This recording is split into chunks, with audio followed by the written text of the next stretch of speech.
Assalamualaikum warahmatullahi wabarakatuh. Apa kabar kalian semua? Semoga sehat selalu dan diberikan lindungan oleh Tuhan Yang Maha Kuasa.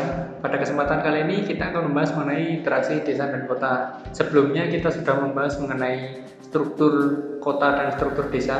Nah, kita akan membahas interaksi desa dan kota atau keterkaitannya. Interaksi wilayah merupakan hubungan timbal balik yang saling mempengaruhi antar dua wilayah atau lebih, dan mampu melahirkan atau menimbulkan suatu gejala atau permasalahan baru secara tidak langsung maupun secara langsung. Interaksi antara desa dan kota merupakan hubungan yang saling membutuhkan. Dampak interaksi antara desa dengan kota antara lain sebagai berikut. Yang pertama, adanya urbanisasi, yaitu perpindahan dari desa ke kota dengan tujuan mencari pekerjaan. Yang kedua, meningkatnya pengangguran di kota karena daya tampung lapangan pekerjaannya yang terbatas.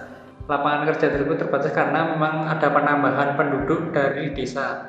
Berikutnya ada masuknya gaya hidup perkotaan yang muncul di desa, seperti kepemilikan mobil mewah, cara berpakaian masyarakat desa, dan tata bahasa yang digunakan.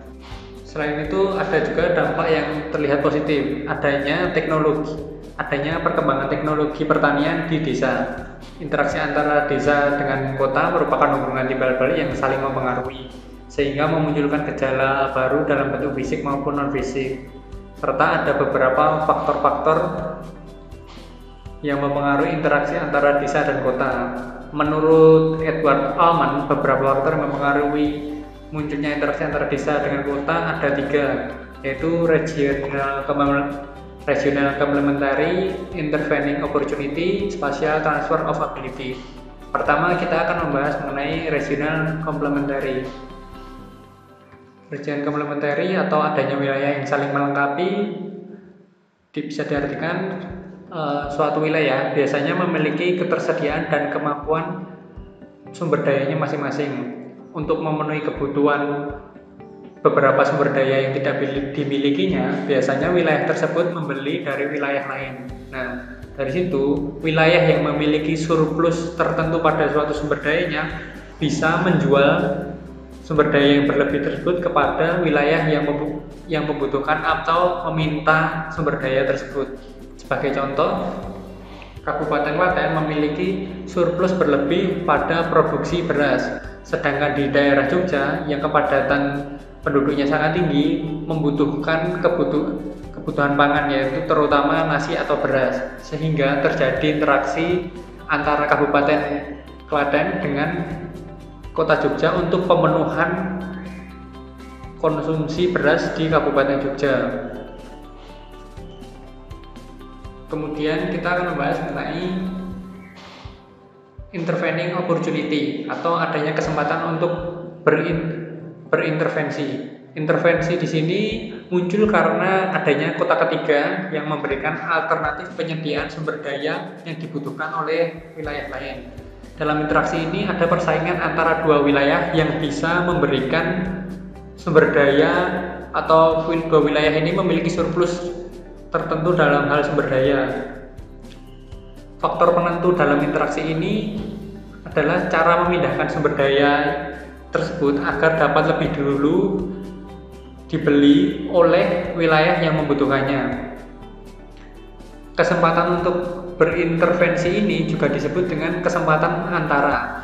Misalnya, sekelompok pemuda dari Kota Madiun yang ingin mencari pekerjaan di pusat perindustrian Kota Surabaya teralihkan pikirannya karena ternyata di Kota Sidoarjo juga terdapat pusat industri, dan jarak Kota Sidoarjo ke daerah Kabupaten Madiun itu lebih dekat. Maka dari itu para pencari kerja lebih memilih di Kota Sidoarjo.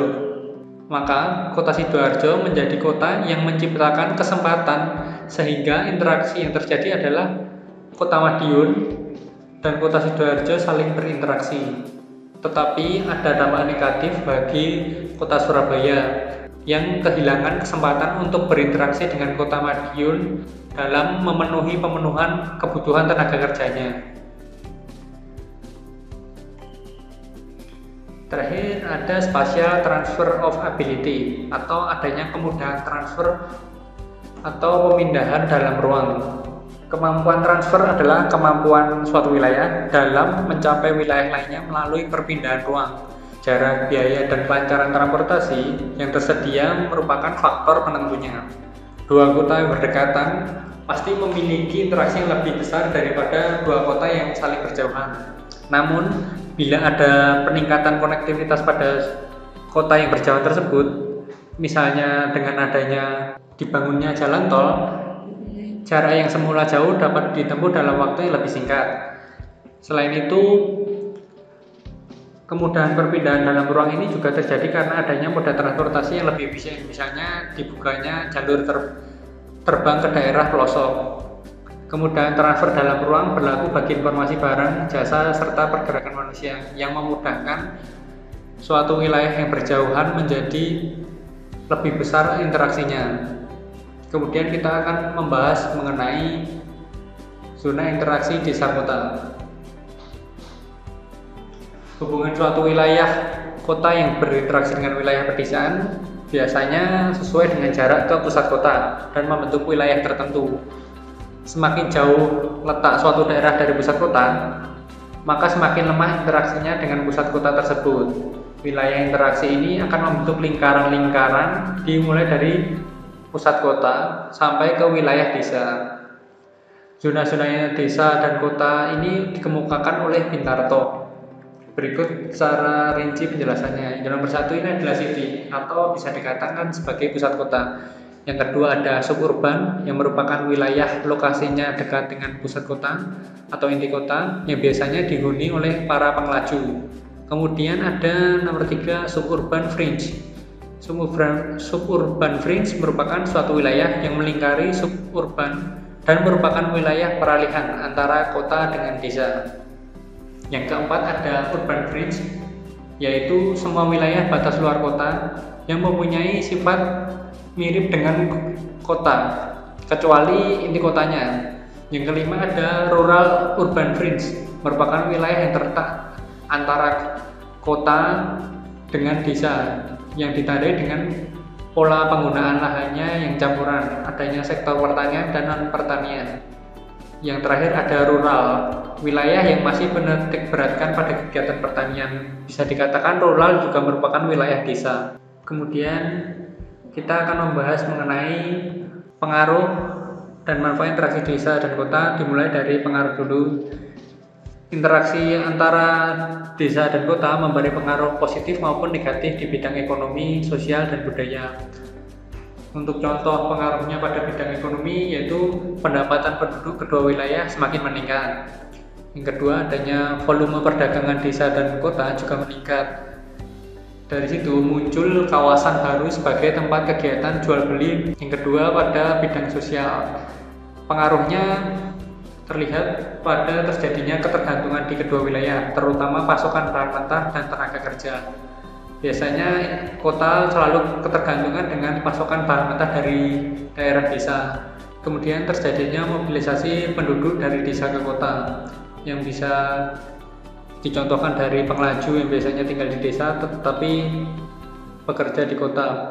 Juga terjadi mobilisasi saat pengiriman barang atau hasil produksi panen dari desa ke kota. Selain itu, bidang sosial juga munculnya masalah kependudukan di kedua wilayah. Kemudian masuk ke pengaruh di bidang budaya, dapat kita lihat adanya peningkatan pendidikan dari masyarakat desa, kemudian perubahan tingkah laku dan kebiasaan masyarakat desa. Ketiga, peningkatan potensi wisata dari sumber daya budaya. Itu merupakan contoh-contoh dari pengaruh interaksi desa dan kota. Kemudian masuk ke manfaat interaksi desa dan kota, juga sama, itu menjadi manfaat pada 3 bidang yang ada, yaitu bidang ekonomi, sosial, dan budaya. Manfaat pada bidang ekonomi kita dapat melihat perdagangan semakin lancar dan harga barang relatif sama karena adanya kemudahan dalam pendistribusian barang yang dipasarkan. Ada juga pada bidang ekonomi mata pencaharian penduduk yang lebih bervariasi.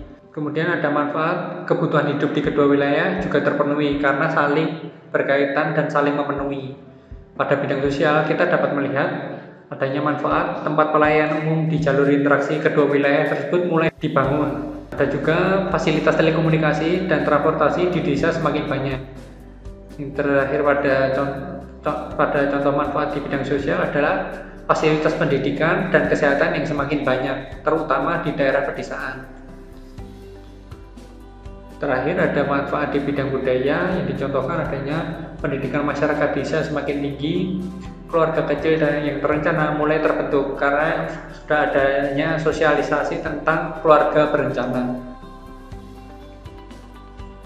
Terima kasih atas perhatiannya. Itu tadi pembahasan mengenai interaksi desa dan kota. Mohon maaf bila ada salah kata. Assalamualaikum warahmatullahi wabarakatuh.